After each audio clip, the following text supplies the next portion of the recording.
eterno Padre que estás en el cielo. Señor, en primera instancia, una vez más nos presentamos delante tuyo, mi Señor, para escuchar tu santísima y gloriosa palabra.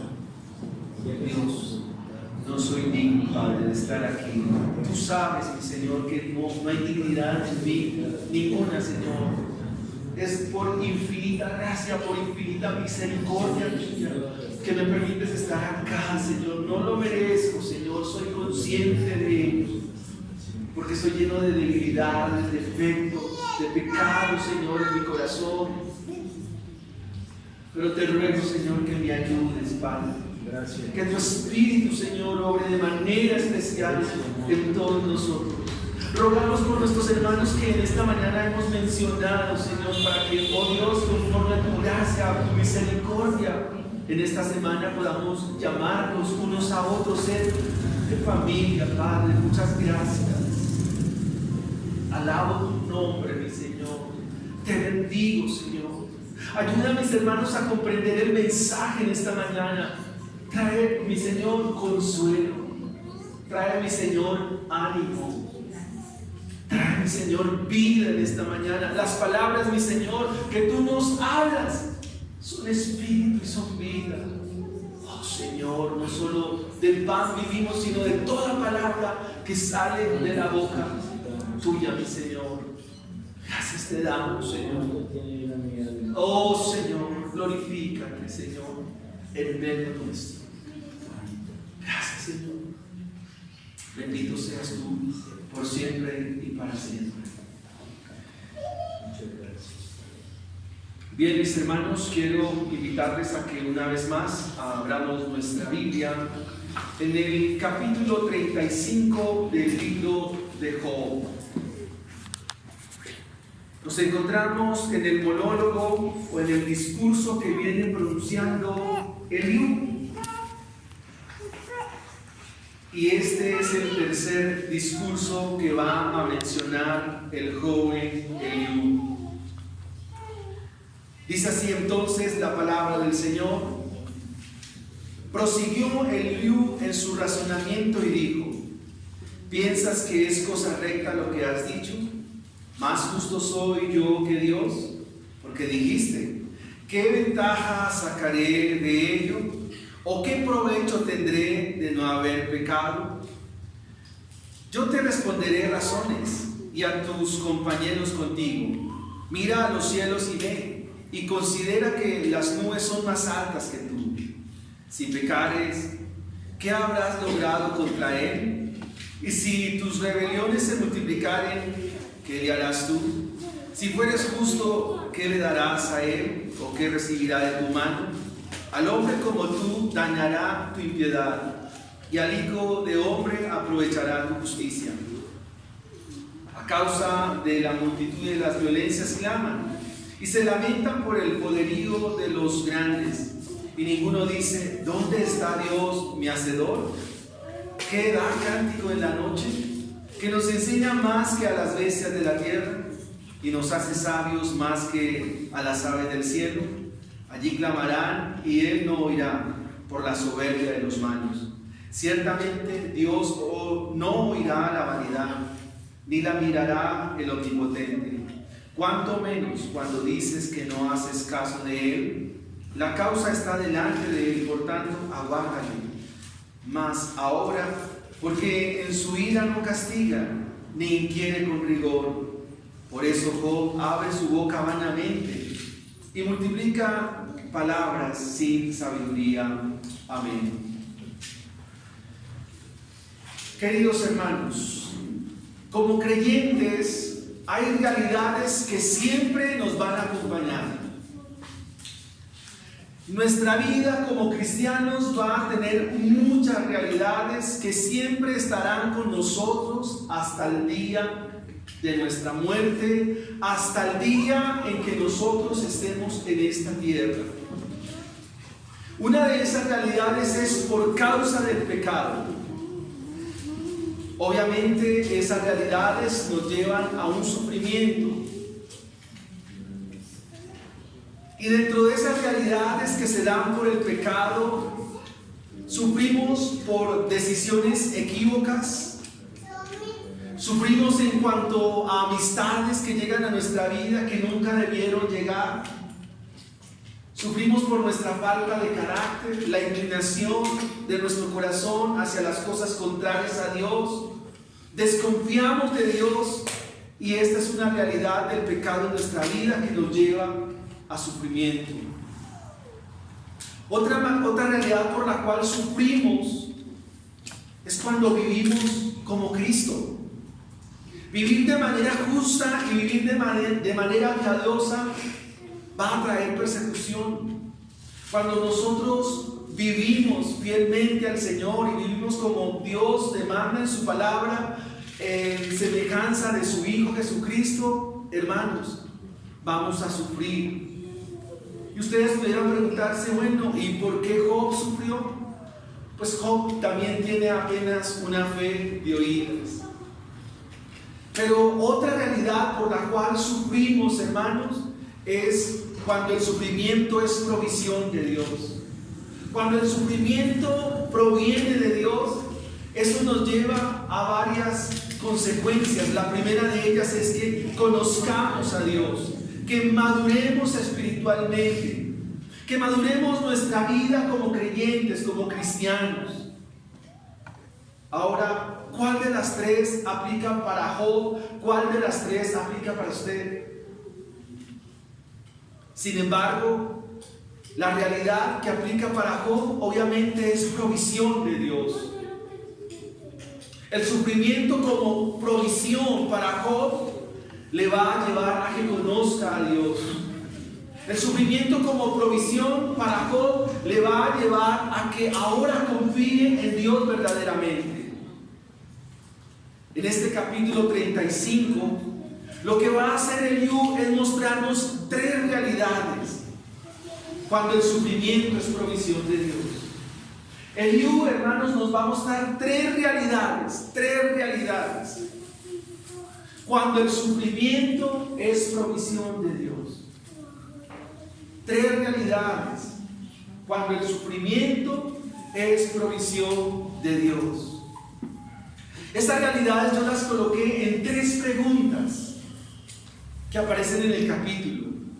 Tres preguntas que inductivamente le formulé al texto y que ustedes hoy mismo las deben responder a manera de aplicación. Es decir, ¿qué tiene que ver el pasaje conmigo? ¿Qué tiene que ver el pasaje con nuestra iglesia, con nuestra familia, con nuestro hogar, con nuestros hijos, con nuestros niños? El título del sermón es Preguntas en la realidad del sufrimiento. Preguntas en la realidad del sufrimiento. Y la primera pregunta la encontramos del versículo 1 al versículo 4.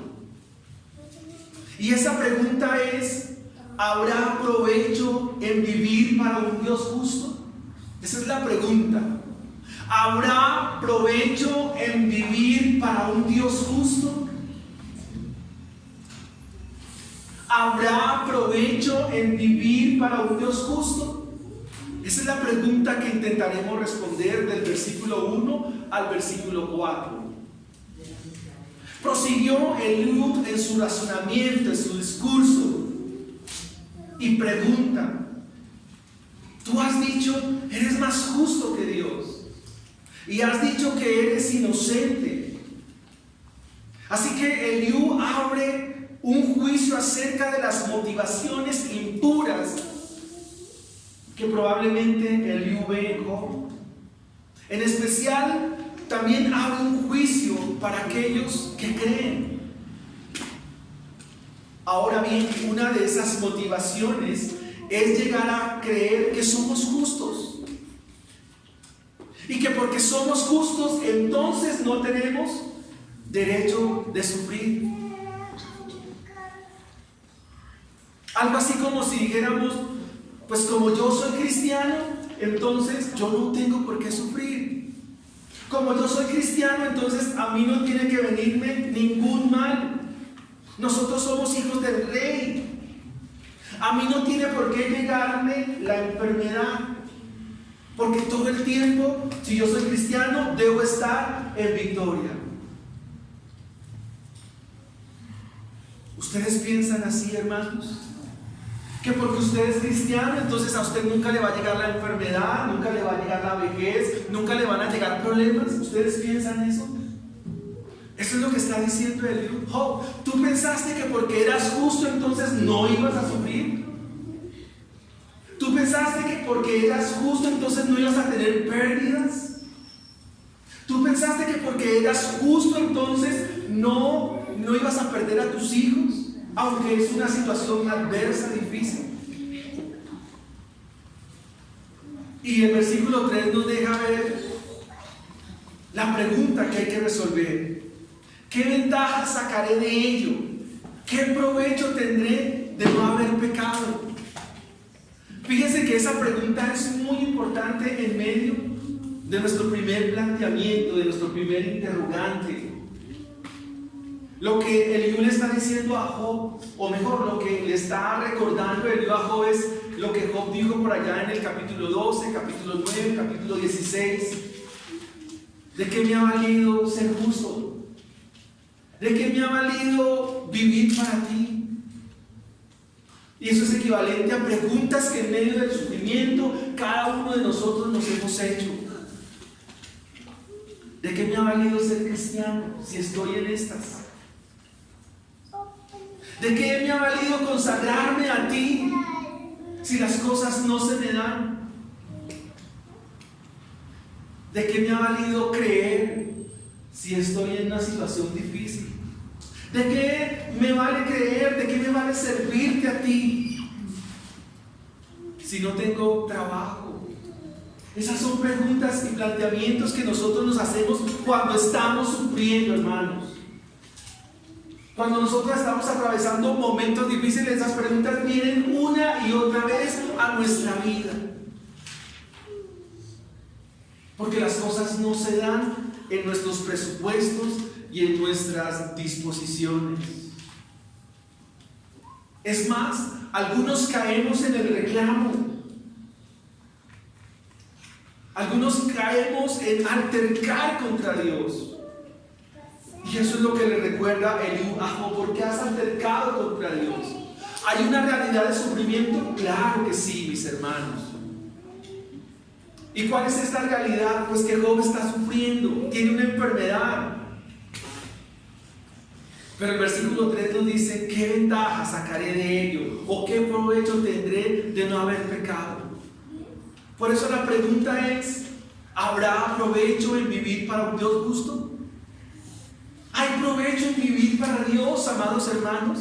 A pesar de que sufrimos, a pesar de que estamos pasando malos ratos, a pesar de que hay escasez, a pesar de que la situación que vivimos es difícil, ¿habrá provecho en vivir para Dios?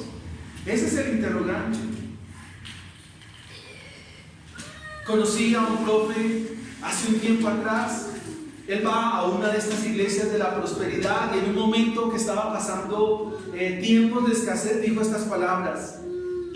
Me llamó y me dijo: yo quisiera saber dónde están mis diezmos, dónde están mis ofrendas, dónde está todo lo que he hecho para Dios, todo lo que he servido. Parece que ha sido inútil servir a Dios. Y esa es la pregunta. ¿Usted ha pensado de esa manera? ¿Tiene esto sentido para nosotros? Claro que sí, hermanos. Tiene mucho sentido, porque a veces llegamos a pensar y a decir que de nada sirve ser cristiano. Es más, a algunos cristianos les he escuchado esto: a mí me iba mejor cuando no era cristiano. A mí me iba mejor cuando no conocía de Dios. A mí me iba mejor antes de conocer el Evangelio.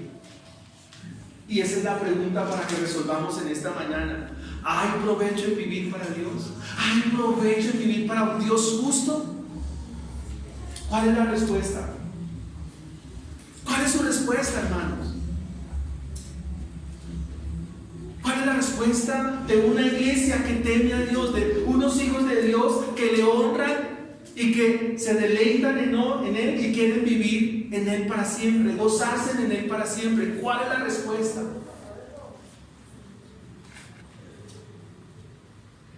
Asaf piensa lo mismo. En eso imitamos mucho a Asaf.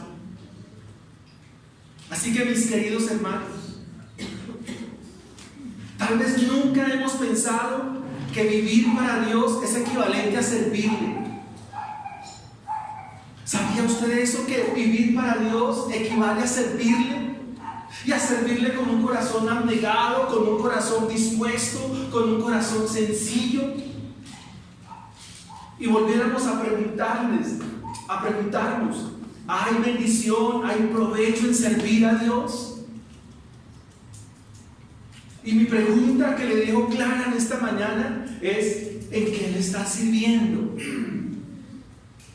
En esta semana tiene la tarea de servirle al Señor. ¿Cómo? Llamando a los hermanos que hoy no están con nosotros. Esa es tu tarea. Llámalos. Sírvele al Señor, porque esa es la pregunta. ¿Vale la pena servir al Señor? El verbo que se usa para servir y vivir en el Antiguo Testamento es el verbo hebreo sharat. Significa exactamente lo mismo. Así que servir y vivir son exactamente la misma situación. Usted me dice: quiero vivir para Dios, sírvele. ¿Quieres vivir para el Señor? Sirve. Y esa es una pregunta que debe quedar en tu corazón. ¿Qué estás haciendo para el Señor? ¿En qué estás sirviendo? Porque un día Dios te va a pedir cuentas por las destrezas, las habilidades y los dones que Él te ha dado por gracia. Así que, mis hermanos, servir tiene que ver con nuestra esencia. Servir tiene que ver con lo que somos. Servir tiene que ver con la plenitud en Dios. Hermanos, la plenitud en Dios se alcanza cuando servimos, cuando vivimos para Él de todo nuestro corazón, lejanos y distantes de todo egoísmo y de toda mezquindad. Cuando tú amas la iglesia, disfrutas la iglesia, disfrutas los hermanos, estás viviendo para Dios. Tú vives para Dios. Entonces la pregunta es: ¿habrá provecho en vivir para Dios? ¿Habrá provecho en servir a Dios? ¿Qué dicen ustedes, hermanos? ¿Hay provecho o no hay provecho? Ahora, ¿el provecho para quién es? Para la iglesia, para ustedes, para mí. Para mí es provechoso que usted se acuerde de mí, que me llame. Para mí es de mucha bendición, pero también será de mucha bendición que yo me acuerde de ti, que ore por ti, que ustedes oren por mí, que oremos los unos para con los otros. Eso es de mucha bendición y eso es de mucho provecho, y eso es lo que nos dice el mensaje de hoy, en esta mañana. Servir en la Biblia significa dar la vida. Servir en la Biblia significa dar la vida, dar lo que tenemos, entregar todo lo que tenemos, entregar nuestras fuerzas, entregar nuestra vida. Tenemos que alejarnos de esa herencia tan terrible que tenemos, que nos ha dejado el pecado de querer vivir para nosotros. Servir en la Biblia significa imitar al Salvador, imitar a Cristo Jesús, imitar al Señor. Él mismo dijo: yo no he venido para que me sirvan, sino he venido para servir y dar mi vida en rescate por muchos. Eso significa vivir para Dios. ¿Habrá provecho en vivir para Dios, hermanos? ¿Hay provecho? Por supuesto, hermanos. Entonces vive para Él. ¿Cómo? Sirviéndole. Ahora, aquí hay una pregunta en estos 4 versículos. Recuerden que el contexto es Job, sufrimiento. ¿Qué tiene que ver el sufrimiento con el servicio? ¿Qué relación hay entre servir y sufrir? ¿Qué relación hay?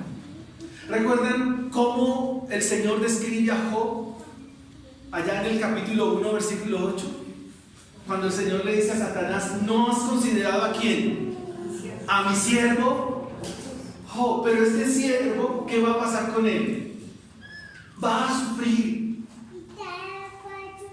Hermanos, cuando servimos al Señor de todo nuestro corazón y vivimos para Él, las consecuencias, ¿cuáles son?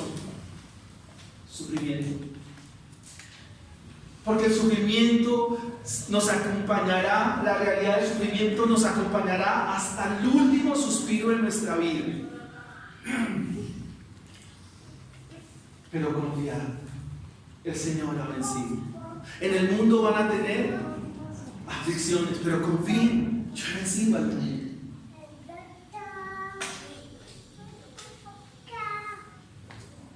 ¿De dónde fluye un corazón que sirve a Cristo?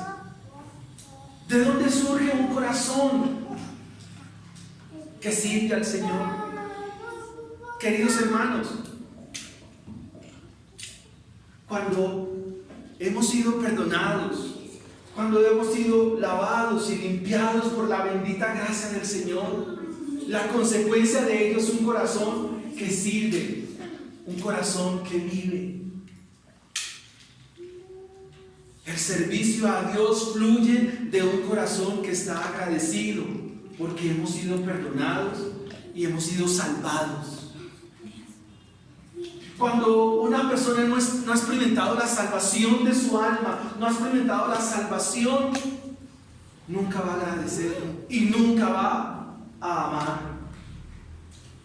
¿Ustedes recuerdan la mujer que llegó a la casa de Simón? ¿Qué hizo? Llegó con un perfume de alabastro. ¿Qué hizo? Con un perfume de nardo, lo rompió. ¿Y qué hizo ante los pies del Señor? Y comenzó a ¿qué? A llorar. Y Simón, todo, bueno, era fariseo, le dijo: pero maestro, si conocieras a esta mujer, sabrías qué clase de persona es. Y le dijo: Simón, Simón, al que más se le perdona, más ama. Si usted supiera de que ha sido perdonado, usted amaría al Señor. Es más, daría su misma vida. No desearía otra cosa más que servir a Dios. No desearía otra cosa más que servir al Señor. Todo lo que tiene lo pondría al servicio del Señor. ¿Por qué? Porque sabe cuánto ha sido amado, cuánto ha sido amada. Así que esa pregunta de Eliú tiene que ver muchísimo con nosotros. ¿Qué provecho tendré de no haber pecado? Sí, hay mucho provecho. Cuando no se peca hay mucho provecho. Porque el Salmo 1, ¿qué dice? Bienaventurado el varón que no anduvo en consejo de malos, ni estuvo en camino de pecadores, ni en silla de escarnecedores se ha sentado. Pero eso no significa que no haya sufrido. Entonces preguntémonos, hermanos, ¿habrá provecho en servir a Dios? ¿Cuál es su respuesta?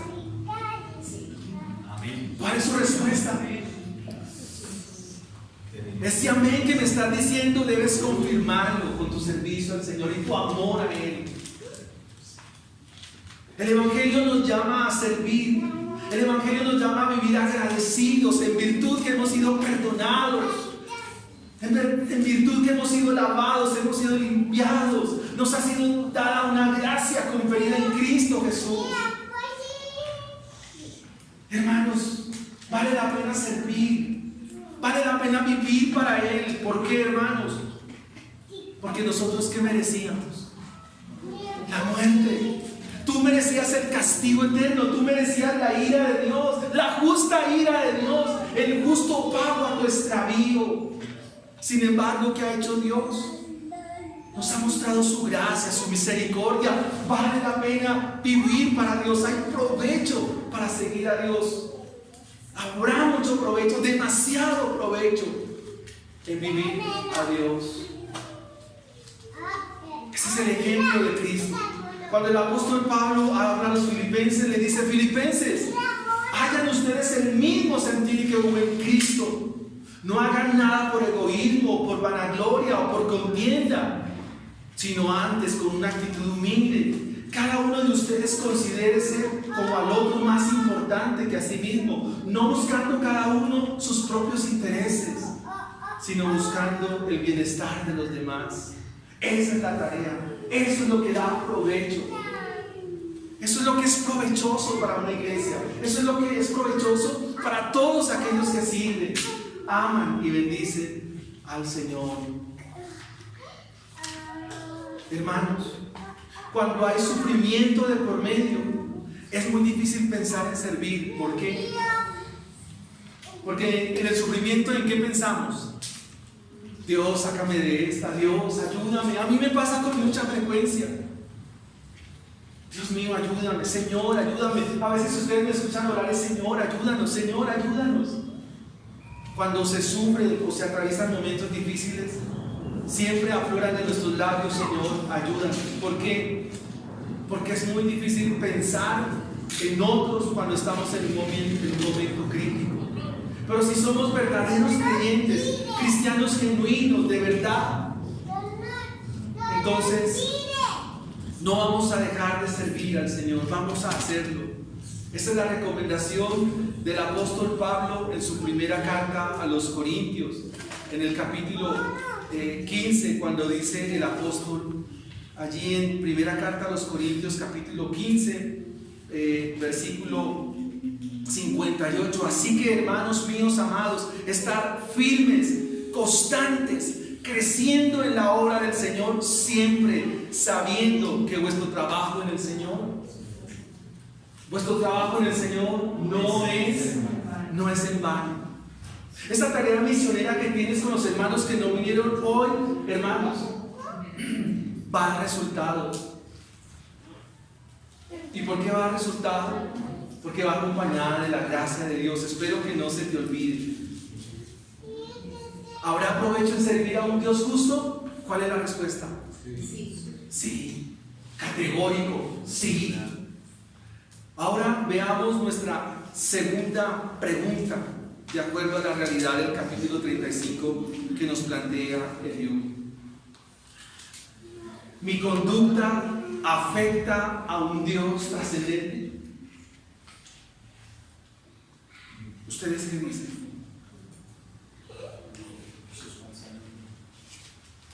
¿Tu conducta afecta a Dios? El versículo 5, Job le hace como una especie de algo que a mí no me gusta, que son los sarcasmos. En la Septuaginta dice así: a ver, Job, mira los cielos y considera las nubes estar más altas que tú. Por favor, Job, ¿tú crees que vas a afectar a Dios? Job. Ahora, ¿qué es la trascendencia de Dios? ¿Qué es un Dios trascendente? Significa que Dios es distinto a su creación, que Dios no hace parte de la creación, Él la creó, que Dios está por encima de ella, la sustenta y la dirige. Dios no está supeditado a ninguna de sus criaturas, ni a lo que digan, ni a lo que piensen, ni a lo que hagan. Yo le pregunto a usted, ¿usted es capaz de moverle el brazo a Dios? Por muy buen orador que sea usted de oración, orador de oración, ¿usted será capaz de inclinar a Dios? Leamos los versículos 6 en adelante. Job capítulo 35 versículo 6 dice así: si pecares, ¿habrás logrado algo contra él? Si pecas, ¿tú afectas a Dios? Si toda esta iglesia peca deliberadamente, ¿ustedes creen que a Dios le pasa algo? ¿Qué dicen ustedes?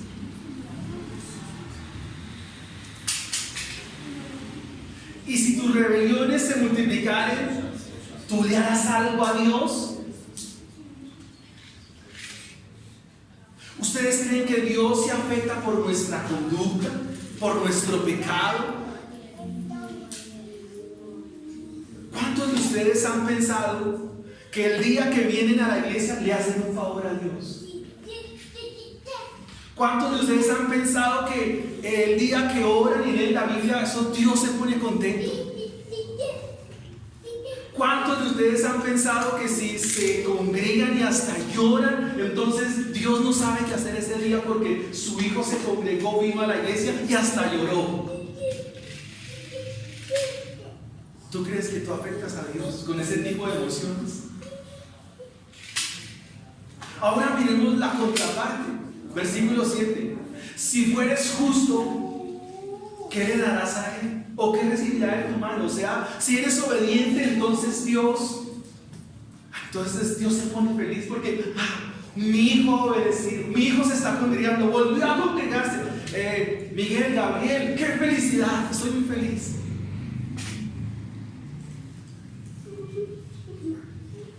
¿Ustedes creen que eso mueve a Dios? Pues mis hermanos, déjenme decirle, no, Dios no tiene esas debilidades.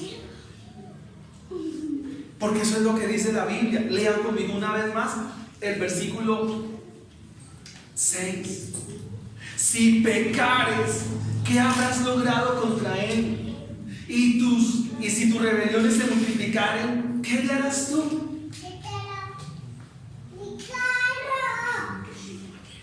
Ahora,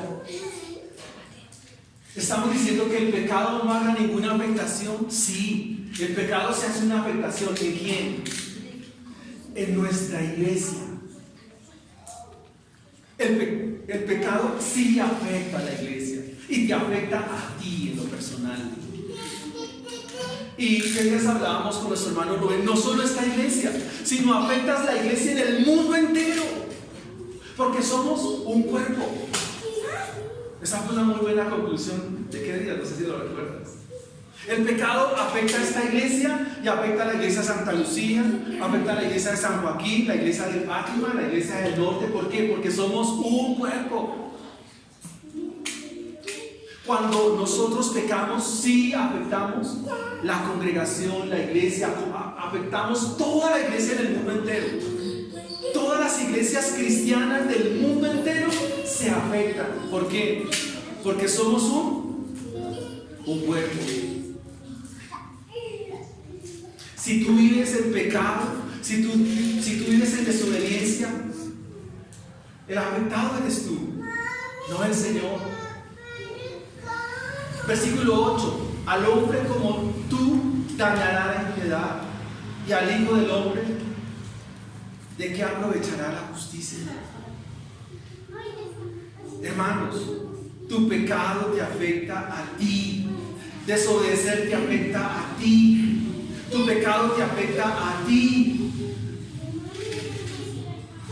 Pero miremos la otra realidad. Pero si tu vida es santa, tu vida es piadosa, tu vida es para Dios, entonces, amados hermanos, eso también afecta positivamente.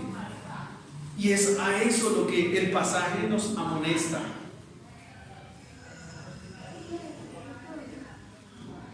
Hermanos, seamos conscientes de que si pecamos y fallamos contra Dios, ¿qué va a hacer el pecado? Va a generar las tres realidades siempre. La primera realidad, ¿cuál es? Culpa. ¿Y a quién le gusta sentirse culpable? A ninguno, ¿verdad? La segunda realidad es miedo. Espero que ustedes sean conscientes de que todos en nuestra vida le tenemos miedo a algo o a alguien. Pero también la otra realidad, ¿cuál es? La vergüenza. El pecado afecta tu relación con Dios. ¿Y qué hay que hacer? Cuando la relación con Dios es afectada, ¿qué hay que hacer? Restaurar la relación con Dios. Hay que restaurarla. ¿Y cómo se restaura la relación con Dios, hermanos? ¿Qué hay que hacer para restaurar la relación con Dios? Confesar el pecado. Todos los arrepentidos en la Biblia siempre van a decir: he pecado contra el cielo y contra ti. David, el hijo pródigo, Zaqueo. Pero si tú por el Evangelio no te das cuenta de tu pecado, hermano, estás en camino de muerte. Si pecas o si pecamos, no solo nos afectamos nosotros, sino que entonces tu oración será afectada también. Ya no vas a querer orar. Si hay pecado, no querrás tener comunión con Dios. Como Adán, te esconderás. ¿Recuerdan cuando Dios llamó a Adán? ¿Qué hizo Adán? ¿Qué le dijo al Señor? Tuve miedo, te vas a querer esconder. No vas a querer leer la palabra. Sentirás decir ya por la iglesia. Es más, ¿para qué voy a la iglesia? ¿Para qué me congrego? Porque el pecado sí tiene una gran afectación, no en Dios, en ti, en ustedes, en mí, en todos nosotros. Afecta gravemente, porque el pecado es gravísimo, hermanos. Así que la pregunta es, ¿mi pecado afectará a un Dios trascendente? Ya sabemos que no, que Dios no se va a afectar, pero sí nos vamos a afectar nosotros. Si nos vamos a afectar nosotros. Ahora, ¿qué hace el buen pastor según Juan 10 y el Salmo 23 cuando ve a sus ovejas descarriadas? ¿Qué deben hacer aquellos que tienen un corazón pastoral? La tarea que hemos propuesto de esta manera es una tarea de carácter que pastoral. Porque hay unos hermanos, no es que estén descarriados, hoy no están con nosotros, pero ¿qué hay que hacer? ¿Qué hace el buen pastor? ¿Qué busca? ¿Qué busca? Las ovejas. Dios, el buen pastor busca la oveja, busca la perdida, asegura las 99 y ¿qué hace? Va por las perdidas. Ahora, si sus hijos están perdidos, ¿qué debes hacer? Buscarlos. Búscalos. Búscalos ¿cómo? Presentándoles el Evangelio, presentándoles la Escritura, presentándoles el mensaje. ¿Por qué? Porque están perdidos.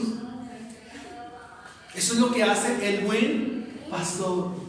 Es más, el buen pastor, Juan 10, ¿qué hace? Da la vida por quién? Por sus ovejas. O sea que la iglesia santa y misionera tiene una tarea de carácter pastoral. Buscar, llamar al que está perdido, al que está extraviado, al que está en mal camino.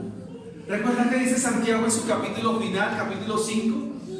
Que el que hace volver un alma de pecado o lo hace volver al camino, ¿qué sucede? Dice que ha librado un alma de muerte. Pero ¿saben, hermanos, qué hay que hacer de antemano también? Hay que orar. Decirle al Señor: Señor, dame gracia, dame sabiduría, dame entendimiento para hablarle a mi hijo. Señor, dame gracia, dame entendimiento para hablarle a mi familia. Dame gracia. Todos los movimientos históricos de la iglesia, donde Dios se ha glorificado magníficamente, ¿sabe qué tienen detrás? Una vida de oración. Y debo decírselos, en la mañana de hoy estamos bajitos de oración. Y como dice el profesor Supero, hemos bajado los índices de oración un poquitico. Vamos a orar más, hermanos. Vamos a ir a la presencia del Señor como cantamos al comienzo. Mas yo, por la abundancia de tu misericordia, entraré en tu santo templo en tu temor y te adoraré. ¿Cómo? Orando, hermanos. Vamos a orar al Señor. Vamos a clamar con el entendimiento que nos da la Escritura, con el entendimiento que nos da la palabra de Dios. Orar. Vamos a orar juntos, orar comunalmente, a orar en su tiempo libre. Ora al Señor, clama a Él. De hecho, ese Jeremías 33:3 ha sido muy famoso. Seguro mi hermano Pedrito lo recuerda, mi hermana Rosita, ustedes. ¿Qué dicen? Clama a mí y yo te responderé y te enseñaré cosas grandes y ocultas que tú no conoces. Volvamos a ese evangelio, al evangelio en el cual clamábamos.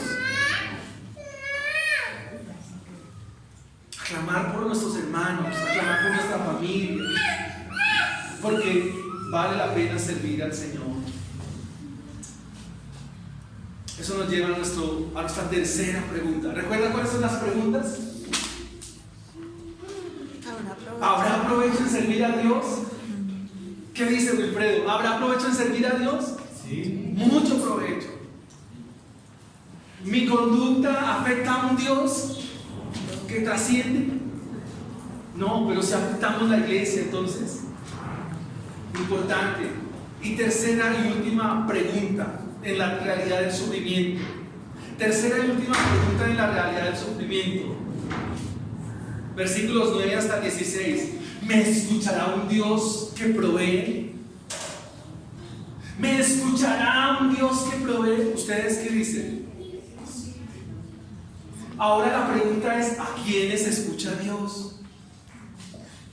Mira el versículo 9, dice: a causa de la multitud de las violencias claman y se lamentan por el poderío de los grandes. ¿A quién estará aluciendo Eliú en su mensaje a Job? ¿Qué le estará queriendo decir Eliú a Job? A ver, Job, mira, a causa de que hay multitudes que son tan violentas, hay clamor. Déjenme hacerle la siguiente paráfrasis. Job, mira, ¿ves esas marchas multitudinarias que claman, que gritan? ¿Ves esas marchas que se hacen? ¿Ustedes creen que esas marchas son oídas por Dios? ¿Qué dicen ustedes en estos días que tenemos marchas en contra del gobierno en el cual vivimos? Y en el anterior gobierno entonces eran los que están ahora, pero marchando por los que ahora están. Lucas, ¿sí? ¿Me entendieron? Pregunta: ¿Dios escuchará a esos que claman? Justicia, injusticia. ¿Dios escuchará eso? ¿Dios escuchará? Es más, dicen, y ninguno dice: ¿dónde está Dios mi hacedor? El que da cánticos en la noche. Qué linda metáfora, hermosa metáfora la que se presenta ahí, sapiencialmente. Dios es indiferente al clamor de los hombres. ¿Qué dicen ustedes? Por ejemplo, si entra una persona, o mejor, un pagano, se para en la esquina, una persona que no conoce el Evangelio y dice: Dios mío, ayúdame. A esa persona Dios la escuchará. ¿Qué dicen ustedes?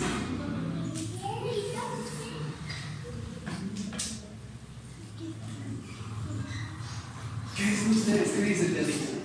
Si hay una persona que se para en el poste y dice: Dios mío, ayúdame. Dios conoce las intenciones del corazón. ¿Qué dices, Paula? ¿Dios escuchará a esta persona? Sí. ¿Qué dices, Andrita? ¿Dios la escuchará? ¿Qué dices, Nico? ¿Dios la escuchará?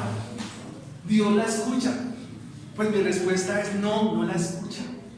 Porque para que Dios escuche, tiene que pasar algo en la vida de a quien se dirige a Dios. Tiene que haber algo que se llama la regeneración. La promesa de que Dios escucha todo, o sea, Dios escucha. Pero entiéndase en el sentido de que Él la escucha. Es decir, que Dios le incline su oído. ¿Para quién es la promesa de que Dios escucha? Salmo 34, versículo 17. Dice: claman los ¿quiénes? Los justos. Y Jehová oye. O sea que una persona sin el Evangelio, una persona sin la gracia de Dios, sin ser un verdadero creyente, sencillamente su grito de clamor será un grito de agonía, de angustia y satisfacción de su conciencia, nada más. Y eso es lo que Eliú le dice a Job. Recuerde que están en la justicia retributiva del Antiguo Testamento. Es más, ellos se preguntan: ¿y dónde está Dios, mi hacedor? Que da cánticos en la noche. Y esa metáfora, cánticos en la noche, significa el regocijo de Dios por escuchar a su pueblo. ¿Sabía eso usted? Que Dios se goza, se regocija cuando usted habla con Él, cuando usted ora con Él. Por eso es maravillosa la oración. Uno de los pasajes de Marcos que más han impactado mi vida en estos días es cuando el Señor está fatigado. En la mañana estaba en la sinagoga hasta el mediodía, en la tarde la multiplicación de los panes, en la tarde atravesaron la barca. Pero después de toda esa jornada, ¿sabe qué hizo Jesús? Se fue a orar. Cuando oramos, Dios nos escucha y Él se complace en la oración de sus hijos. Porque hay un intercesor de por medio. ¿Quién es? El Espíritu Santo. ¿Hemos de pedir como conviene? No lo sabemos, pero el Espíritu Santo intercede por nosotros con gemidos indecibles. Así que un Dios providente, ¿a quién escuchará? A los justos. Y se regocija en el clamor de ellos. Se regocija en que sus hijos le presenten a Él frutos de labio en oración. Versículo 11.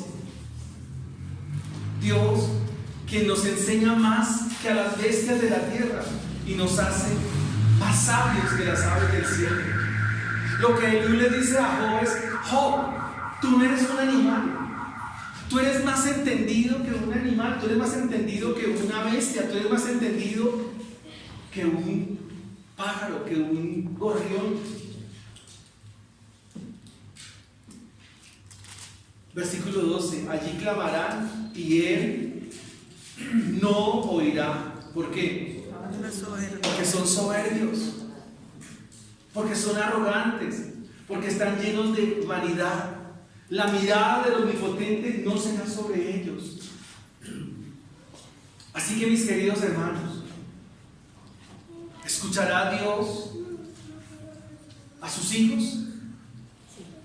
Sí, hermanos, Dios te va a escuchar y a su debido tiempo te dará la debida respuesta. Dios no te va a dejar sin respuesta, estoy seguro de eso. Dios no te va a dejar sin respuesta. El problema radica en que nosotros a veces pedimos para nuestros apetitos pecaminosos, pedimos para nuestros gustos, nuestros deleites y nuestros placeres. Pero a su debido tiempo, repito, hermanos, Dios te dará la debida respuesta. Allí clamarán y Él no oirá por la soberbia. Siempre hemos dicho que hay un tipo de personas a los cuales el Señor recibe. ¿Quiénes son? Los humildes. ¿Y por qué son humildes? Porque el Evangelio los ha alcanzado. Son humildes porque el Evangelio los ha cubierto de gracia. Y por esa razón, la Biblia nos dice que Dios recibe a los humildes, pero a los soberbios y arrogantes, ¿qué hace Él? ¿Dónde los mira? De lejos. Esa expresión de lejos significa a menos. A menos.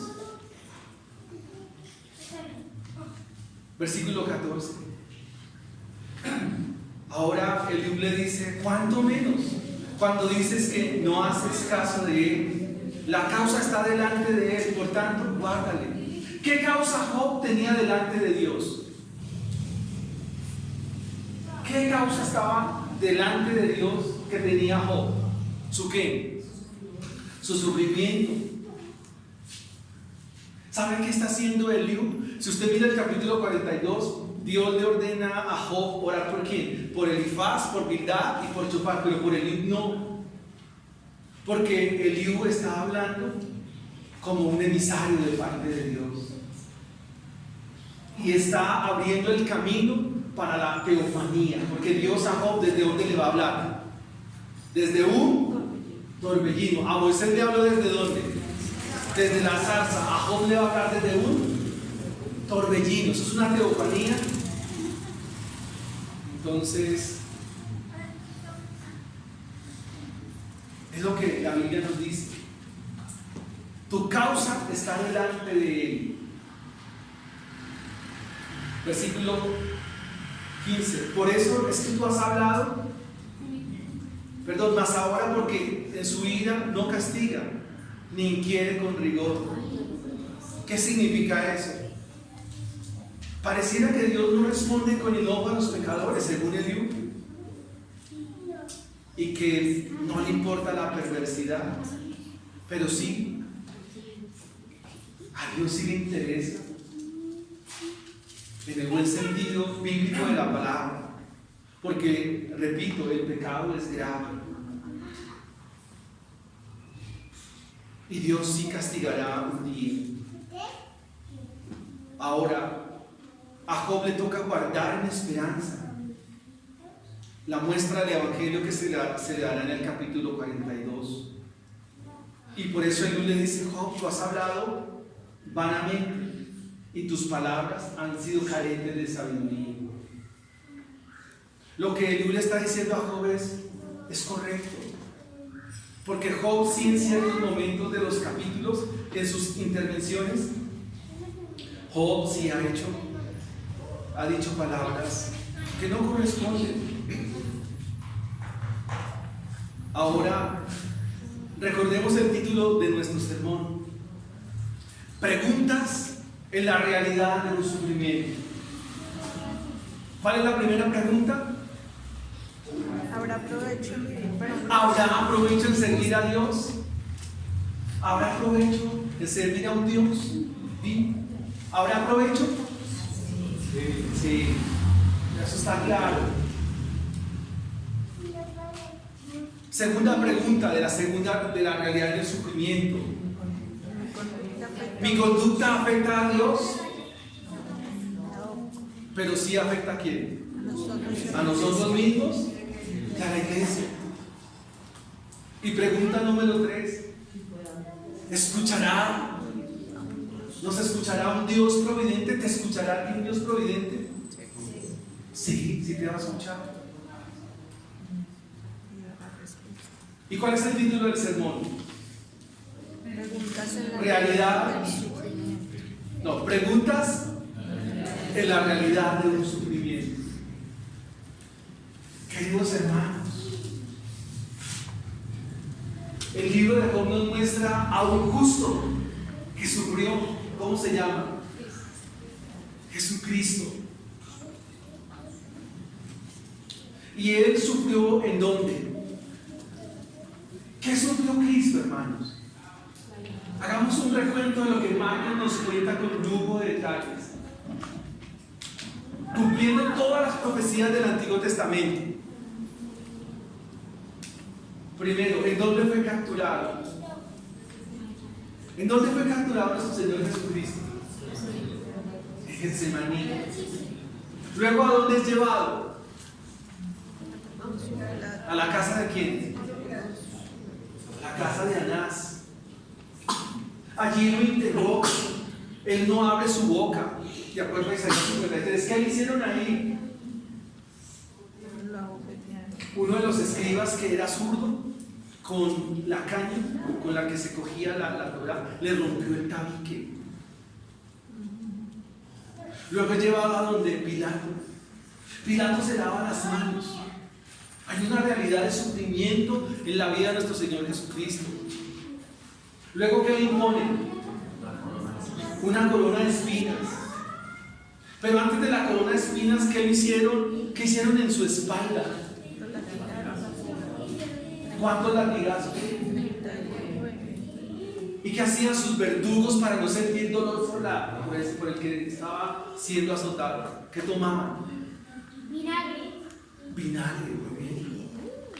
Para que no sintieran lástima, o sea, lo vieran sangrar, no se les diera nada.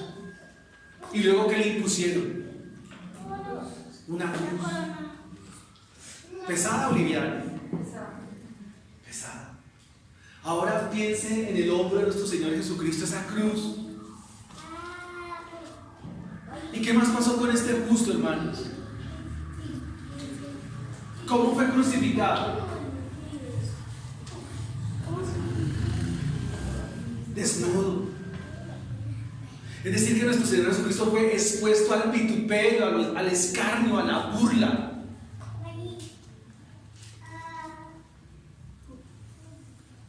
Y le decían: salve, Rey de los judíos. Si eres el Hijo de Dios, bájate de esa cruz. Salvó a muchos, que se salve a sí mismo. Hay un justo que está sufriendo.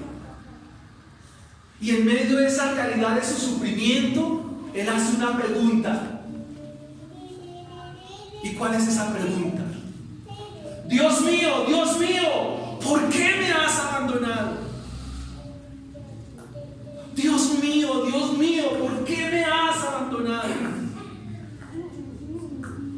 Hace preguntas en la realidad de un sufrimiento, una pregunta que tiene una respuesta y que tiene que ver con nuestra alma, con nuestra vida como creyentes. Porque el Padre abandona a su Hijo en la cruz, en la realidad de su sufrimiento, por amor a ti, por amor a mí, por amor a nosotros, por amor a su iglesia, porque de tal manera amó Dios al mundo que dio a su Hijo unigénito para que todo aquel que en él crea no se pierda y tenga vida eterna, viva para Él, viva para Cristo, viva para servirle y tenga la confianza de que Dios siempre le escuchará. El abandono del Padre para con su Hijo fue por amor a ti, a tu vida. Te amó hasta lo sumo. Romanos 8:32 dice: el que no escatimó a su propio Hijo, sino que lo entregó por todos nosotros. Esa fue la gran pregunta en la realidad del sufrimiento del más justo de los justos, del más justo de los justos. Dios mío, ¿por qué me has abandonado? Y el Padre lo abandonó porque Él en la cruz estaba cargando tus pecados, esos que te afectan, esos que afectan la iglesia. Él estaba cargando los pecados, tus mentiras, tus engaños, mis pensamientos, nuestra infidelidad, nuestra cobardía, nuestra murmuración. Todos los pecados, todos, presentes, pasados y futuros, Dios los cargó allí en la cruz, en la persona de su Hijo Jesucristo. Y la pregunta en la realidad del sufrimiento del justo: Dios mío, ¿por qué me amas?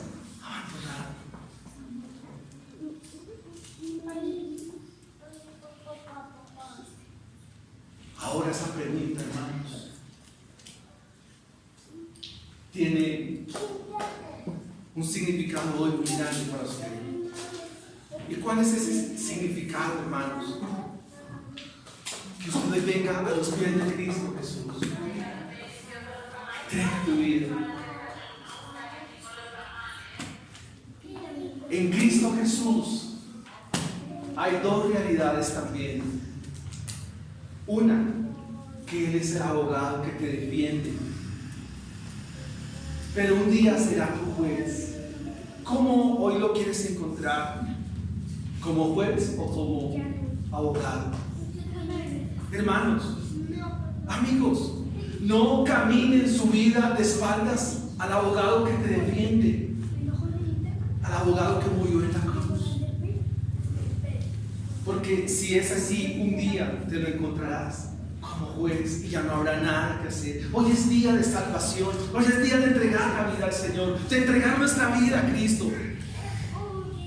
Es el día de venir a Cristo Jesús y entregar nuestra alma. Oremos al Señor.